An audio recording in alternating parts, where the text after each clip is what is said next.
All right.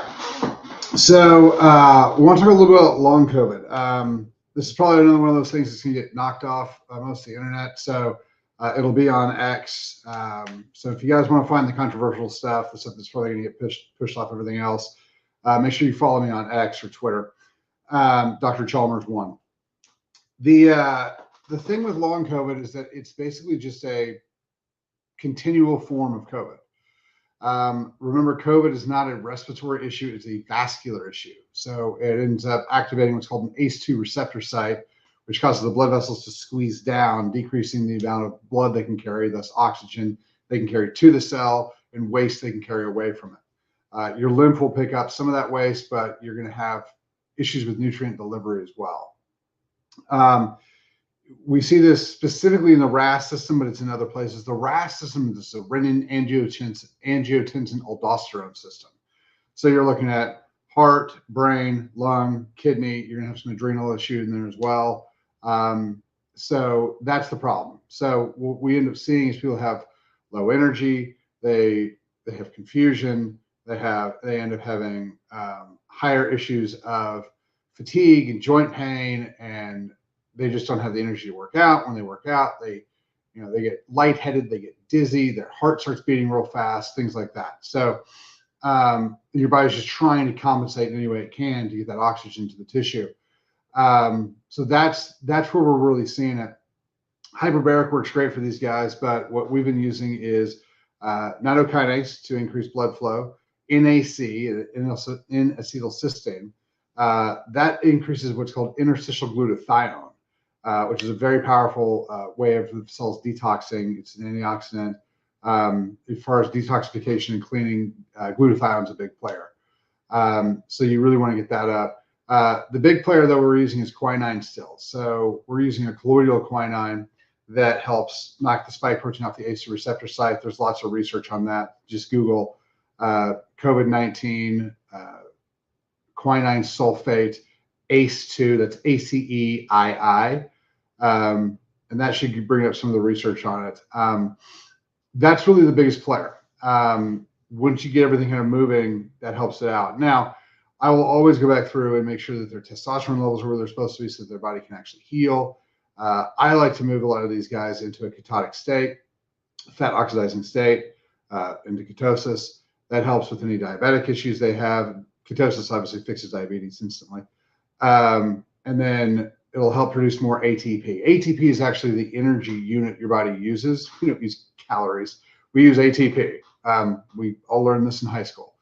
But that ATP will help generate the energy for your body to heal, regenerate, and grow once it gets the oxygen back in. There's a whole host of things that we'll use for antioxidant function as well. So remember, everyone is now in a boat where we're going to start seeing a lot higher instances of cancer, heart attack, stroke, arterial plaquing.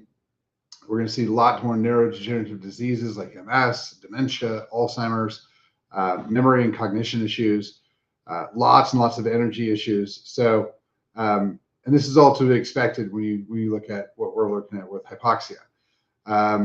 So I've been talking about this for a while. People are very angry about the fact that I'm talking about long COVID. They're very angry that I'm saying that the vaccine is contributing greatly to this, but it is. So when you start looking at the amount of cancer that's come off of people who've been vaccinated, when you start looking at the amount of chronic fatigue and fibromyalgia, joint pain, confusion, that type of stuff, we're seeing lots more of that. I think you're going to start seeing a giant amount more damage from arteriosclerosis. So the reason for that is when you have low oxygen environments, you end up with more free radicals.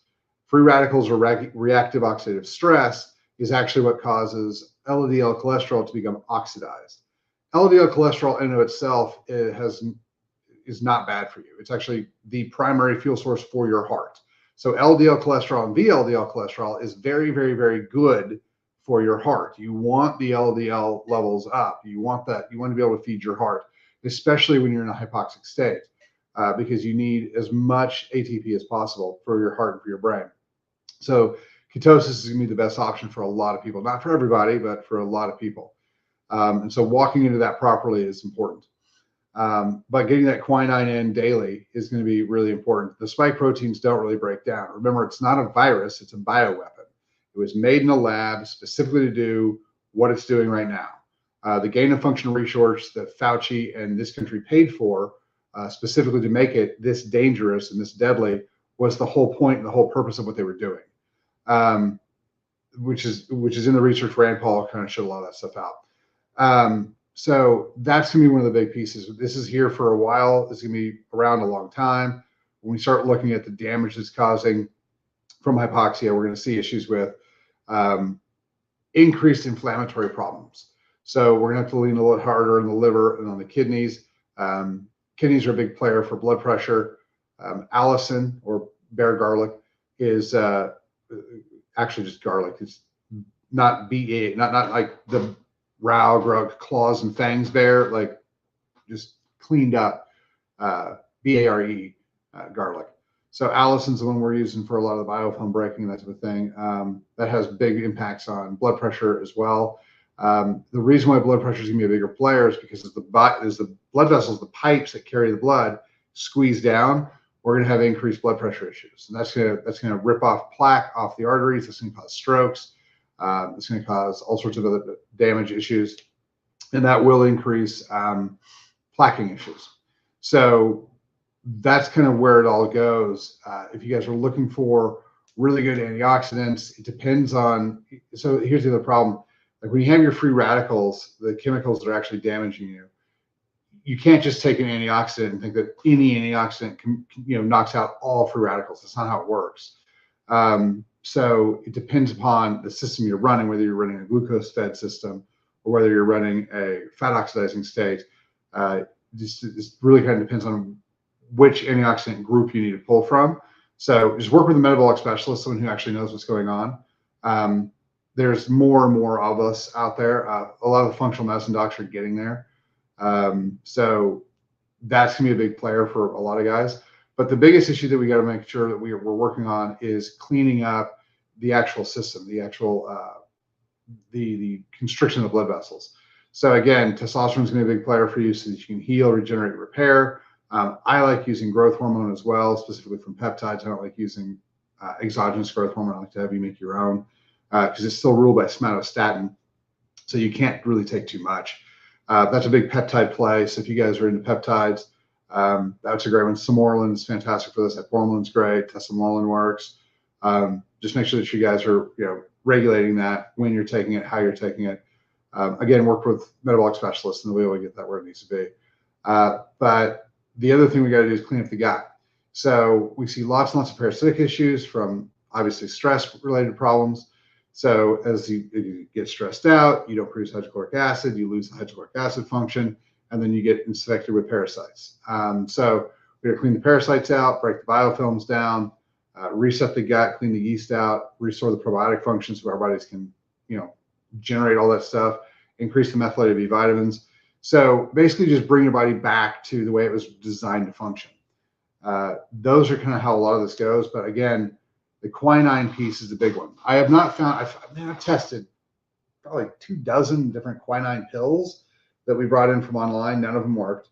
The colloidal quinine we're using works. If you guys can get a hold of quinine sulfate, which is the medical pill version, that works really well. That's what the research was done on.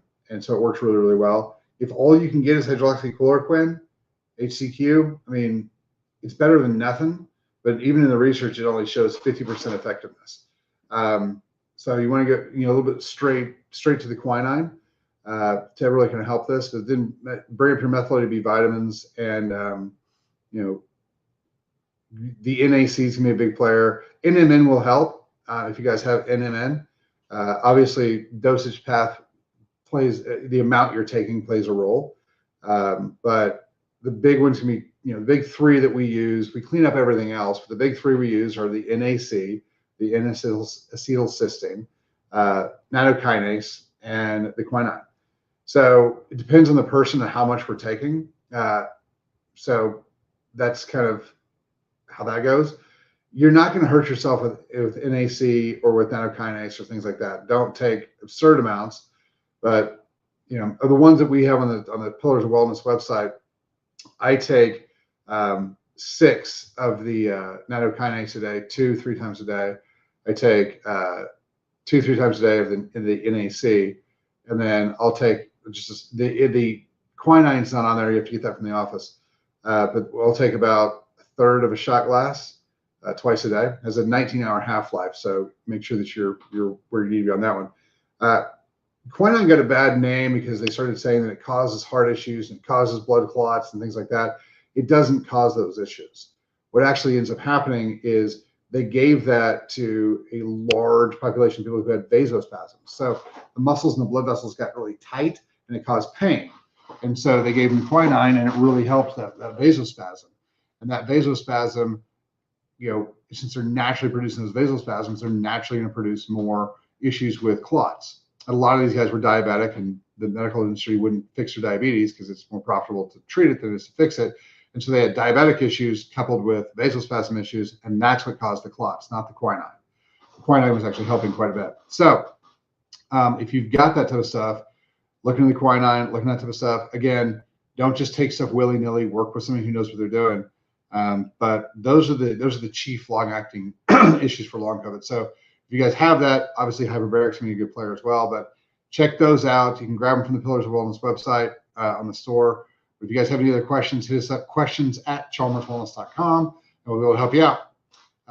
Thanks for your time.